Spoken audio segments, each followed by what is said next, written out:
这東西賣79塊錢，確實是有量。沒事，會有人買單的。過分吧？哇！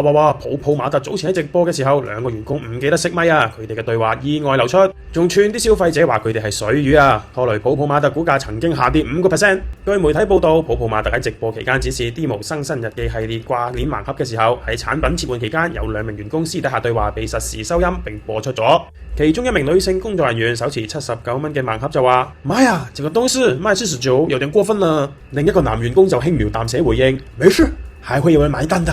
由於直播係實時播出，令到相關對話片段被放到網上廣傳，引起網友熱議。有唔少網友認為嗰句沒事會有人買單的就係暗串消費者就係埋單嘅水魚啦。當然有部分網民就支持員工嘅觀點，表示連員工都覺得貴啊。事件之後，泡泡瑪特官方客服表示已經對相關人員進行內部處理，並會盡快核實。至於會唔會調整產品價錢，客服就表示未有收到通知啦。喺負面消息帶動底下，泡泡瑪特今日股價曾經下跌逾5%，現報205.6，跌5.51%啦。